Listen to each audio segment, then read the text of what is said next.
नमस्कार। मुंबई हमले के मास्टरमाइंड तहव्वुर राणा को आखिरकार भारतीय एजेंसियों को सौंप दिया गया है। तहव्वुर राणा अमेरिका की गिरफ्त में था। अमेरिका में उसे लश्कर ए तैयबा से संबंध रखने के आरोप में गिरफ्तार किया गया था और उसे 35 साल की सजा वहां पर हो रखी थी और वो अमेरिका की जेल में था। लेकिन प्रत्यर्पण संधि के तहत भारत ने उसको लगातार भारत को सौंपे जाने की मांग रखी, क्योंकि मुंबई हमले का वो मास्टरमाइंड था। मुंबई हमले में सैकड़ों लोगों की जानें चली गई थी। 2008 में यह हमला हुआ था। ऐसे में लगातार भारत उसके लिए प्रयास कर रहा था, उसको वापस सौंपे जाने की मांग कर रहा था और 15-16 सालों की अथक मेहनत के बाद आखिरकार उसको भारत को सौंप दिया गया, क्योंकि तहव्वुर राणा ने अपने प्रत्यर्पण के खिलाफ जितनी भी अदालतों की शरण में, जितनी अदालतों में अपील दायर की, वो अपीलें खारिज हो गई। हाल में अमेरिका के सुप्रीम कोर्ट ने भी उसकी अपील को खारिज कर दिया था। इसके बाद अमेरिका ने उसे भारत को सौंप दिया। अब जब तहव्वुर राणा भारत की गिरफ्त में है, भारत की एजेंसियां उससे पूछताछ करेंगी, तो मुंबई हमले के मामले में और क्या नई जानकारियां सामने आ सकती हैं। और दूसरा, निश्चित रूप से भारत सरकार की बड़ी सफलता है कि एक अपराधी भारत को वापस मिल गया। तो ऐसे में इस कूटनीति के इस सफलता के भारत के लिए क्या मायने हैं, जो एक कूटनीतिक सफलता भारत ने उसको लाकर हासिल किया है, इसके क्या मायने हैं, इसके जरिए सरकार क्या संदेश देगी। देखिए, इसके 3 मतलब साफ हैं। पहली बात तो यह है कि तहव्वुर राणा ने भारत में अपराध किया, वो भारत का अपराधी था। उसने एक जघन्य आतंकवादी घटना को भारत में अंजाम दिया है। इसलिए पहला तो यह है कि उसको भारत लाना जरूरी था। ये भारत सरकार ने कर दिखाया, ताकि भारत लाकर उसे भारत में सजा दी जा सके। पहला संदेश तो इस सफलता का यह है कि वो भारत का अपराधी है, उसे भारत लाया गया है, भारत में उसके मामले की सुनवाई होगी अदालत में, और जो अदालत उसे सजा देगी उस सजा को एग्जीक्यूट किया जाएगा, चाहे वो आजीवन कारावास हो, चाहे वो फांसी हो, क्योंकि इसी हमले में अजमल कसाब को फांसी पहले दी जा चुकी है। दूसरी बात यह है कि जो भारत सरकार ये मैसेज देना चाहती है कि आतंकवाद को लेकर हमारी जो नीति है वो जीरो टॉलरेंस की है।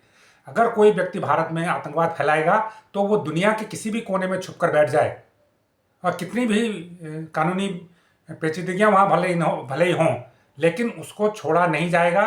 भले ही उसमें 5 साल लगे, 10 साल लगे, 20 साल लगे, 25 साल लगे, आखिरकार उसे भारत में लाकर सजा दी जाएगी। ये इसका दूसरा संदेश है कि भारत आतंकवाद के मुद्दे पर जीरो टॉलरेंस की नीति को अपना रहा है, ताकि ये संदेश आतंकियों को भी जाए कि अगर वो भारत में कोई ऐसी घटना करेंगे, भारत में ऐसी कोई वारदात को अंजाम देंगे, तो उन्हें छोड़ा नहीं जाएगा। भले ही वो पाकिस्तान में बैठे हों, या अमेरिका में बैठे हों, या ब्रिटेन में बैठे हों, या कनाडा में बैठे हों।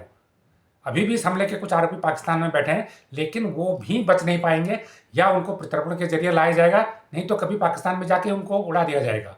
वहीं पर उनको वहाँ से अरेस्ट करके लाया जाएगा, या वहाँ पर अटैक, सर्जिकल स्ट्राइक करके उनको खत्म किया जाएगा। तो ये संदेश इस तहव्वुर राणा की वापसी से ये संदेश भी आतंकवाद को दिया गया है, आतंकियों को दिया गया है, आतंकी संगठनों को ये संदेश दिया गया है। तीसरा सबसे बड़ा संदेश है कि मुंबई हमले का जो पूरा ताना बाना बुना गया था, वो पाकिस्तान में बुना गया था। जो अजमल कसाब नागरिक था, वो भी पाकिस्तानी नागरिक था। उसको तो बाकायदा साबित हो गया था कि वो पाकिस्तान का सिटीजन है। तहव्वुर राणा पाकिस्तान मूल का है, लेकिन ये कनाडाई नागरिक था। लेकिन ये पाकिस्तान की फौज में रह चुका था। बाद में ये पाकिस्तान कनाडा शिफ्ट हो गया था, तो कनाडा की सिटीजनशिप उसने ले ली थी। लेकिन जो कसाब था वो तो पाकिस्तान का सिटीजन था। जब वो हमला हुआ उस दौरान भी सिटीजन था, और ये बात बाद में साबित भी हो गई थी। और पाकिस्तान ने भी कबूल किया था कि वो हमारा नागरिक था, और वह साजिश के तार वहाँ से जुड़े थे। लेकिन अब ये जो तहव्वुर राणा भारत के हाथ लगा है, क्योंकि जो कसाब था वो कसाब था एक निचले तबके का आतंकी था। ऐसे जो आतंकी होते हैं जो स्लीपर सेल टाइप के होते हैं, इनको एग्जैक्ट पता नहीं रहता है कि पीछे से उसको गाइड कौन कर रहा है, उसे डायरेक्शन कौन दे रहा है। उसको उसकी जो पहुंच होती है एक अपने इमीडिएट बॉस तक होती है, कि उसने उससे कहा था कि ये ऐसा करो। अब उसके पीछे कौन है उसे पता नहीं रहता। लेकिन जो तहव्वुर राणा है, ये वहाँ पर सेना में रह चुका था पाकिस्तान में, ये दुनिया घूमता था, कनाडा का सिटीजन था। तो इसको पता है कि पूरा जो ताना बाना बुना गया था उसके पीछे कौन है। क्या वो पाकिस्तान का सिर्फ लश्कर ए तैयबा है, या लश्कर ए तैयबा जो आतंकी संगठन है पाकिस्तान का, या हरकतुल अंसार जिन लोगों का सीधे इन्वॉल्वमेंट था। क्या उस हमले के पीछे ये 2 ही लोग थे, 2 ही संगठन थे? ये संगठन अपने दम पर कर रहे थे, या फिर वो पाकिस्तान सरकार के इशारे पर कर रहे थे, पाकिस्तान की एजेंसी आईएसआई के इशारे पर कर रहे थे, पाकिस्तान की सेना के इशारे पर ये घटना को अंजाम दे रहे थे? तो ये जो सारी जानकारी है, ये तहव्वुर राणा के पास हो सकती है, ये जानकारी कसाब के पास नहीं थी।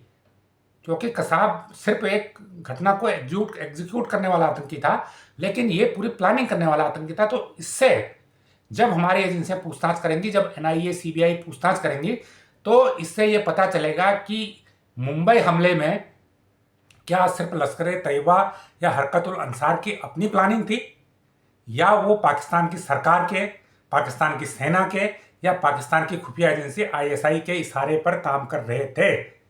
अब इसके जो बयान होंगे, ये जो जानकारी देगा, वो अंतर्राष्ट्रीय मंच पर पाकिस्तान को नंगा कर देगा, पाकिस्तान की जो बखिया उधेड़ देगा। पाकिस्तान वैसे ही तबाह कंट्री है, आतंकवाद ने उसे खत्म कर दिया है। जो आतंकियों को पाकिस्तान ने पाला है, जिनको संरक्षण दिया है, वही आज पाकिस्तान के लिए चुनौती भी बने हैं। तो अब जो हेडली का जो तहव्वुर राणा का बयान आएगा, इस बयान के बाद दूध का दूध पानी का पानी हो जाएगा कि इस हमले में, मुंबई आतंकी हमले में, पाकिस्तान के सरकारी आतंकी, ये पाकिस्तान के सरकार की सह पर हुआ था या फिर पाकिस्तान के आतंकी संगठनों की सह पर हुआ था। आतंकी संगठनों की इन्वॉल्वमेंट तो साबित है, लेकिन क्या वो संगठन अपने दम पर कर रहे थे या सरकार के इशारे पर कर रहे थे, सरकार के कहने पर कर रहे थे, सरकार के फंडिंग पर कर रहे थे? ये अब तहव्वुर राणा के बयान से साफ हो जाएगा और ये पाकिस्तान के लिए एक मुश्किल स्थिति पैदा होगी, खासकर अंतर्राष्ट्रीय मंच पर। भारत इसके बयान के आधार पर पाकिस्तान को अंतर्राष्ट्रीय मंच पर, जो हमेशा जम्मू कश्मीर को मुद्दे को उठाता है, तो इस मुद्दे को उठाकर भारत उसको पाकिस्तान को की कलई खोल देगा, उसकी पोल खोल देगा। तो ये जानकारी आपको कैसी लगी, वीडियो आपको कैसा लगा, हमें कमेंट करके जरूर बताएं। जो लोग इस चैनल को पहली बार देख रहे हैं उसको लाइक करें, सब्सक्राइब करें और शेयर भी करें। धन्यवाद।